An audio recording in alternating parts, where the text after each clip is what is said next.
Hi, this is Joe again with another review, and this review is going to be slightly different.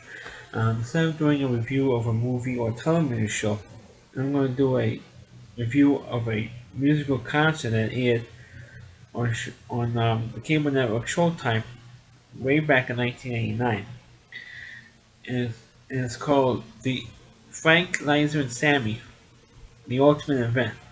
In case you don't know who the three are, names, of course, Frank Sinatra, Liza Minnelli, and Sammy Davis Jr. And the reason why I'm doing this video is because we're doing the review of this concert is because this year is the 100th anniversary of Frank Sinatra, and I have done Frank Sinatra lived in December of 2015. Frank Sinatra will turn 100 years old, so I figured do a kind of like a tribute to Frank Sinatra and do a review of this particular concert he did, uh, along with Sammy Davis Jr. and Liza Minnelli. It was dubbed the Ultimate Event. Now, back in the late 80s, around like 87 and 88, there was talk of and definitely 1988, because that's when the tour actually started, there was talk of the Rat Pack getting back together, specifically Frank Sinatra, Sammy Davis Jr., and Dean Martin. So, throughout most of 1988 and into 1989, the three of them were doing concert tours all across the country, and maybe eventually it will be a world tour, maybe eventually. And what happened was Dean Martin got sick. I think he developed either pneumonia or he lost his voice, so he couldn't perform. So now Frank Sinatra and Sammy Davis Jr. were like stuck and said, "Okay, what are we going to do? We have all these concerts and the tickets are selling pretty well. What the hell are we going to do? We're stuck." So for some reason, I think it was Frank Sinatra got this idea, or the concert promoters said, "I got an idea. Why don't we have Liza Minnelli? Of course, it's the daughter of Judy Garland, and she was friends with Frank Sinatra, like Judy was. Uh, let's have Liza Minnelli fill Dean's spot." Frank said, "Hey, that's a good idea. Let's do that." So, so, and Liza agreed to do the rest of the concert tour with and Sammy, and Frank Sinatra and Sammy Davis, and the rest of the tickets on that tour sold like hotcakes because there was a rivalry there from from the 70s into the early 80s. There was a big rivalry there for a while between Liza Minnelli and Frank Sinatra. And the rivalry was because of the fact that I think it was like 77, I think it was 77, 78. Liza Minnelli starred in a movie called New York, New York. And of course, she was the first one to sing and to record the song, which is of course the state song of New York State, and of course is New York, New York. Everybody knows that. You gotta be dead not to know the song New York, New York. Well, when Frank Sinatra heard that song, he said, "I could do that song. I could do a better job than Liza Minnelli can, or Liza Minnelli could." So he recorded his own version of New York, New York, and that song, I think, won Grammys. Won. I'm not sure if it won Grammys or not. I don't know or remember if it did or not. Uh, but that song got more praise than Liza Minnelli's version did. So Liza Minnelli was a little bit ticked off about it, and justifiably so, because she was the first one to record and she didn't not getting any. It's kind of like what happened with Dolly Parton. She wrote and originally sang the song "I Will Always Love You," and that song was given to Whitney Houston for the movie The Bodyguard. And of course, everybody knows the Whitney Houston version of "I Will Always Love You," but nobody ever heard of the version that Dolly Parton did.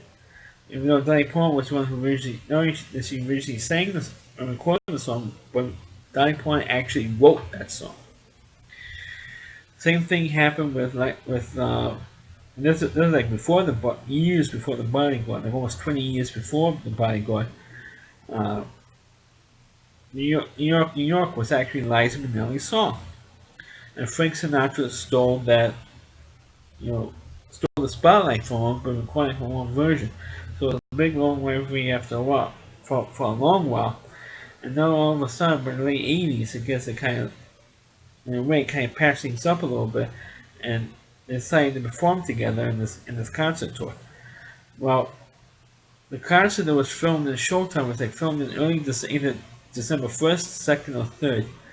And I don't give you a specific date, but it was taped in early December 1988, and wasn't shown on Showtime until about I think like June of 1989. And when I saw this show, it was like it's an hour and a half show, and I thought it was terrific. I think the concert is on YouTube, so you can go check it out. And actually, of course, it was filmed in Detroit. The funny thing is, never mentioned the theater where it was filmed, but it was filmed in a theater with a big orchestra behind them. And of course, you have the three stores. They sang by themselves for about 15, 20 minutes each.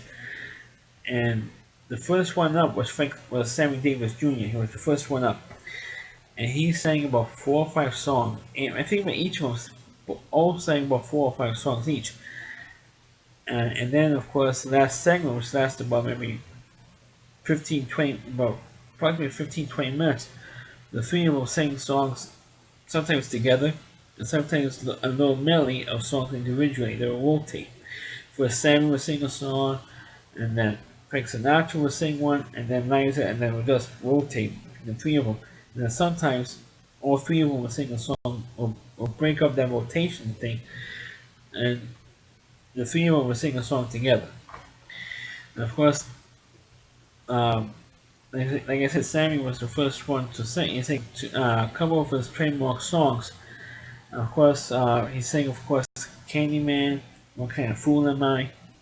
I forgot what was the first song he sang, but through the opening montage, Sammy actually sang the song "Hello Detroit," which is the song that actually kicks off the show. And then he, of course, the the funniest highlight of the whole thing is when he impersonates Michael Jackson, uh, which was great. And then the last song he actually performed was the song from Phantom of the Opera, which was, of course, the music of the night. And he did a great and haunting performance of that song. And for a couple of years, Jerry Lewis on his telethon, on his NBA telethon, will show that clip of Sammy singing that song, and or had Sammy Davis perform it live on the telethon. Because in 1989, that was his last telethon he was there for, because Sammy Davis Jr. died like a year later after his concert of cancer.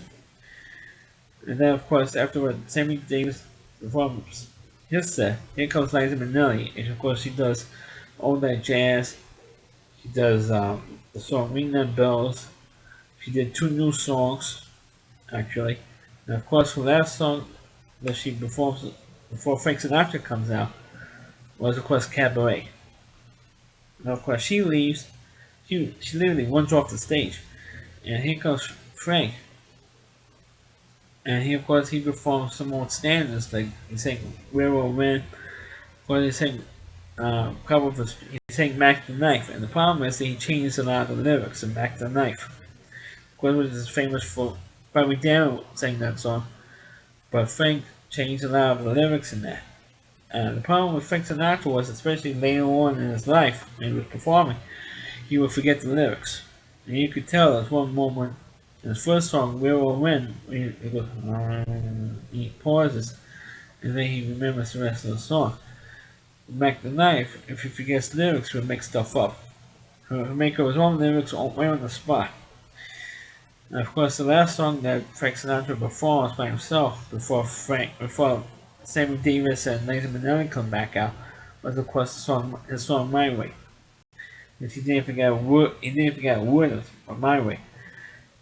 Then, of course, as the three of them perform together, of course, the last song, they do perform some of their own songs in this medley of this.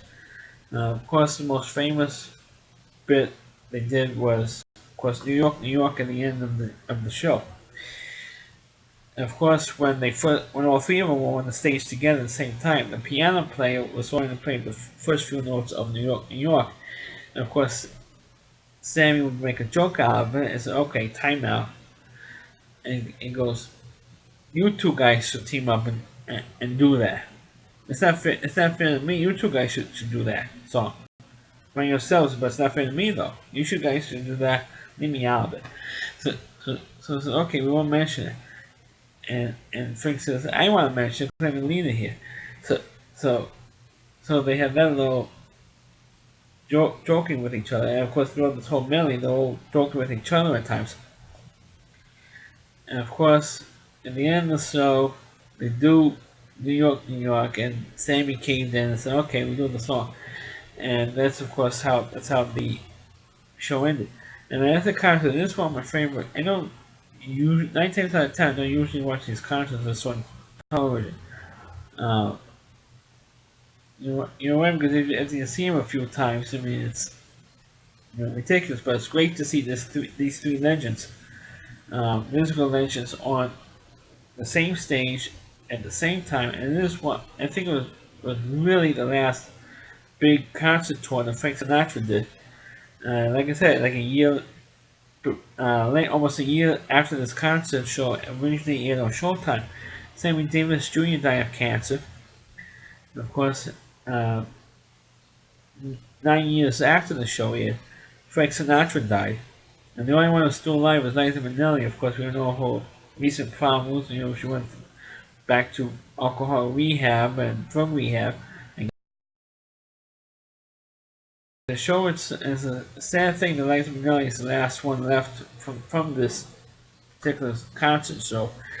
And it is a great show. It is a great concert. I recommend anybody to see this show. You're going to see three great musical legends on stage at the same time on the same show. I do recommend anybody who is a music fan, especially a music fan of these three people, to see this show because you're really missing out. I think the show was repeat when Sammy Davis Jr. had died. Showtime did repeat this concert show as a tribute to Sammy Davis Jr. because it was also his last real concert series. And believe it or not, of all people to promote him singing was Frank Sinatra. And Sammy, you have a great voice. You should sing. You should sing. You also sing for a living. The more things you do, the more things will open up for you. I said, okay, great. If he was only acting, he does dance movies, it'll be great for you. So he convinced him to do dancing, singing as well, and he was not the greatest singer in the world, but he was damn good.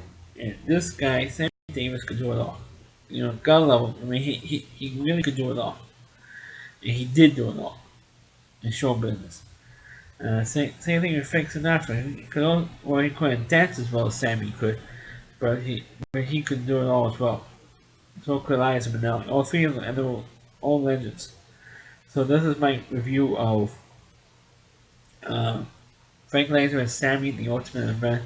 Please click on the video, please rate it, feel free to comment on it, please subscribe to my channel, and please forward this video onto your Facebook pages.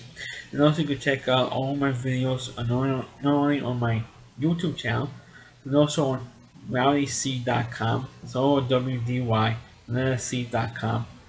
Thanks for watching. Catch you next time.